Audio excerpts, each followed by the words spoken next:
পৃথিবীর প্রতিটি মানুষ মালাকুল মাউতকে দেখবে, চাক্ষুষ দেখবে, ভালো হলেও দেখবে, খারাপ হলেও দেখবে। কার কথা?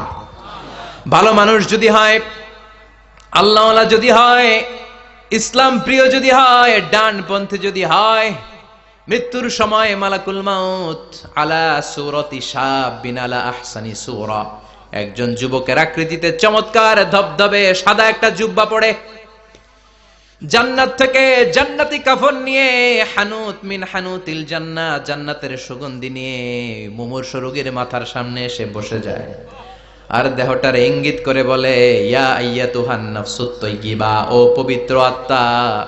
আরেক বর্ণনায় এসেছে ইয়া আইয়াতুহান নাফসুল মুতমাইন্নাহ, ও প্রশান্ত আত্মা, উখরুজি ইলা মাগফিরাতিম মিনাল্লাহ, আল্লাহর ক্ষমার দিকে বের হয়ে আসো। উখরুজি ইলা মাগফিরাতিম মিনাল্লাহি ওয়া রিদওয়ান, আল্লাহর ক্ষমার সন্তুষ্টির দিকে রূহটা বের হয়ে আসো। স্মুথলি বলার সাথে সাথে মুমিনের দেহ থেকে রূহটা বের হয়ে আজরাইলের হাতে চলে যায়। স্মুথলি বলার সাথে সাথে স্বাচ্ছন্দ্যে আনন্দে মুমিনের দেহ থেকে রূহটা সা করে বের হয়ে মালাকুল মাউতের হাতে এসে পড়ে। পড়েন সুবহানাল্লাহ। আল্লাহ এমন মৃত্যু তুমি আমাদের নসিবে রেখে দিও, চিৎকার করে পড়েন আমিন। আর যারা ইসলাম মানে নাই, আর যারা কোরআন মানে নাই, আর যারা দিন কায়েমের আন্দোলন করে নাই, দিনকে ভালোবাসে নাই, বাম আর রামপন্থী ছিল, নাস্তিক ছিল, ইসলাম বিরোধী ছিল, তাদের কাছেও মালাকুল মাউত আসে কি আসে না? চিল্লায় বলেন আসে কি আসে না? তাদের কাছেও আসে, কিন্তু আলা সূরাতি আকবাহি রাজুল, একজনের চেহারা যত ভয়ঙ্কর হতে পারে, যত নিকৃষ্ট হতে পারে, এরকম ভয়ঙ্করতম নিকৃষ্ট দুর্গন্ধওয়ালা একটা চেহারা নিয়ে আসে।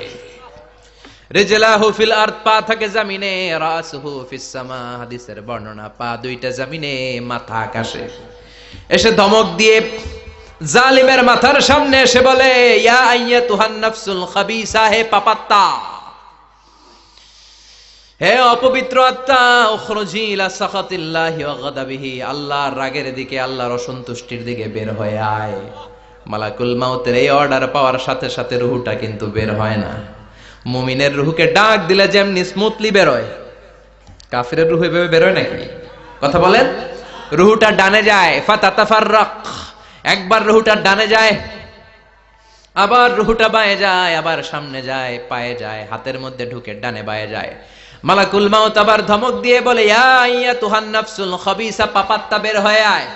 রূহটা আবার ডানে যায়, বাঁয়ে যায়, সামনে যায়, পেছনে যায়। এবার ঘপাস করে মালাকুল মাউত রূহকে ধরে টান মারে। সারা দেহটা থেকে প্রাণ রস সিক্ত করতে করতে দেহ থেকে রূহটাকে টেনে হিচড়ে বের করে আনে। আর মুমূর্ষু রোগীটা চিৎকার মারতে থাকে। পড়েন না আউযুবিল্লাহ। একটা জীবন্ত ছাগলের চামড়াগুলো জবাই না দিয়ে কেউ যদি টেনে টেনে বের করে, ছাগল জবাই হয় নাই কিন্তু চামড়া এক পাশ থেকে টেনে টেনে টেনে হিচড়ে আপনি গা থেকে বের করলে যত কষ্ট হয়, এর চেয়েও বেশি কষ্ট দিয়ে মালাকুল মাউত বামপন্থী আর কাফেরদের রূহটা দেহ থেকে বের করে আনে। পড়েন না আউযুবিল্লাহ। আমাদের রূহটা যেন আল্লাহ, মুমিনদের রূহ আপনি যেভাবে কবজ করান, ওইভাবে যেন আমাদের রূহটা বের হয়ে আসে। আরো জোরে পড়েন আমিন। এজন্য আল্লাহ বললেন, বাল তুসিরুনাল হায়াতাদ দুনিয়া ওয়াল আখিরাতু খায়রুন ওয়া আবকা, পাগলের মতো মোহাচ্ছন্ন হয়ে এই দুনিয়াটার পেছনে ছুটে বেড়াও। এই দুনিয়া আসল নয়, আখিরাত হলো আসল। চিল্লায় বলেন ঠিক কিনা? অস্থির, আমরা ব্যস্ত দুনিয়ার লোভে আর মোহে পড়ে আমাদেরকে যে মরতে হবে, চলে যে যেতে হবে, এটা ভাবার সময় আমাদের নাই। চিল্লাই কোন ঠিক কিনা? এজন্য বলা হয় মুতু ক্বাবলান তামুতু, মরার আগে একবার মরো। হাসিবু ক্বাবলান তুহাসাবু আলাইক, তোমার হিসাব কিয়ামতের দিন করার আগে তুমি তোমার হিসাব করো। জীবনে কি কি পাপ করেছি আমি জানি, আমার চেয়ে ভালো কেউ জানে না। চিল্লায় বলেন ঠিক কিনা? কি কি অন্যায় করেছি আমার হৃদয়ের মধ্যে কথাগুলো আছে না নাই? পৃথিবীর কেউ না জানলেও আমি জানি কি জানি না?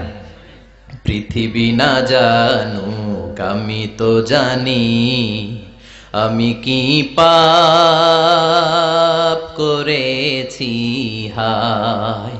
পৃথিবী না জানুক আমি তো জানি, আমি কি পাপ করেছি হায়, আমার পাপের করলে বিচার, বাঁচার উপায় নাই আমার। দয়াময় প্রভু মাফ করো আমায়, মাফ করো আমায়। পড়েন আমিন। আরো জোরে আমিন। এজন্য হাসিবু ক্বাবলা আন তুহাসাবু আলাইক, তোমার হিসাব বসার আগে নিজে হিসাব করো কি কি করলা। আসল মরণের দিন শটান হয়ে তো শুয়ে পড়ো ভাই, মরার আগে আরেকবার মরো। মরার আগে আরেকবার কি করবেন?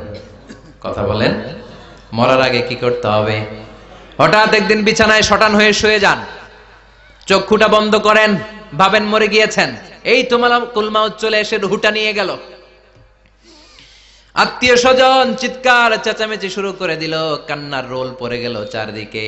মাইকের মধ্য দিয়ে, মসজিদের মাইকে অ্যানাউন্স হয়, অমুক এলাকার নিবাসী অমুক ভাই আমাদের মধ্যে দুনিয়ায় নাই, তার জানাজা হবে এশার নামাজের পর। সবাই এসে রুহের মাগফিরাত করেন। সবাই আপনারে দেখতে আসবে, কেঁদে কেঁদে লোকজন আপনারে কবর দিতে আসবে। চিল্লায় বলেন ঠিক কি না? কেঁদে কেঁদে সবাই আসবে, দেখার জন্য আসবে। ছেলেগুলো কাঁদবে, স্ত্রী কাঁদবে, বাবা মা কাঁদবে, বন্ধু বান্ধব কাঁদবে। আর ঘরের মধ্যে রাখা হবে না। এবার আপনাকে গোসল দেওয়ার পালা। চক্ষু বন্ধ করে চিন্তার দরকার আছে না নাই? কথা বলেন। হঠাৎ করে, হঠাৎ করে শুনবি একদিন আমার মৃত্যুর খবর। কেঁদে কেঁদে আসবে সবাই দিতে আমায় কবর, দিতে আমায় কবর। ঠিক কি না? একটু চোখটা বন্ধ করে ভাবেন, আপনাকে গোসল দেয়া হবে, জামাগুলো খোলা হবে। এত টাকা দিয়ে যে দামি গোসলখানা টাইলস লাগিয়ে ঘরে বানালেন, আপনার শেষ গোসলটা কি ওই দামি গোসলখানায় হবে? লাশ যেখানে ধোয়া হয় ওই জায়গায় ধোয়া হবে। আপনাকে কাফন পরানো হবে। আপনার কলিজার টুকরা ছোট বাচ্চাটারে বলা হবে, আব্বু দেখে যাও তোমার বাবারে শেষবারের মতো দেখো। আপনার বাবা মা শেষবারের মতো একটা নজর দিয়ে আপনার চেহারাটা দেখে নিবে। বন্ধু বান্ধবরা শেষবারের মতো একবার আপনারে দেখে নিবে। জানাজার জায়গায় নেওয়া হবে। হবে না এই ঘটনাটা আমাদের? হ্যাঁ, হবে কিনা? হাজার হাজার মানুষ শেষ বিদায় দেওয়ার জন্য আসবে। চারটা তাকবীর দিয়ে ইমাম নামাজ শুরু করবে। আল্লাহু আকবার, আল্লাহু আকবার, আল্লাহু আকবার, আল্লাহু আকবার বলে নামাজ শুরু করবে। নামাজ শেষ। এবার পালকিতে করে কবরে যাওয়ার পালা। আহা, যেতেই হবে, যেতেই হবে। পালকিতে করে লোকজন নিতে শুরু করবে। কবরস্থানের ওই জায়গায় যেখানে মানুষ বছরে মানুষ না মরলে যায় না, ওই গহীন নিঝুম কবরস্থানে ঢুকানো হবে। পালঙ্ক থেকে নামিয়ে আপনার জন্য করে রাখা আগ থেকে কবরটার মধ্যে শুইয়ে দেয়া হবে। উপরে বাঁশ দিয়ে ছাউনি। শেষবারের মতো সবাই দেখে বাঁশের ছাউনির উপরে মাটি চাপা দিবে। ঠিক কিনা? চলে যাবে সবাই, কেউ নাই, অন্ধকার, শুধু অন্ধকার। এই অন্ধকার যেন শেষ হতে চায় না। এই ঘটনা ঘটবে না আমাদের? কথা বলে, ঘটবে কিনা? এজন্য মরার আগে এগুলো চিন্তার দরকার আছে না নাই? মরার আগে আরেকবার মরার দরকার আছে না নাই? এজন্য রব্বুল আলামিন বলেন, বাল তুসিরুনাল হায়াতাদ দুনিয়া ওয়াল আখিরাতু খায়রুন ওয়া আবকা। এই দুনিয়ার জীবনটাকে তোমরা আসল জীবন মনে করো, এটা আসল জীবন নয়। আসল জীবন হলো কবরের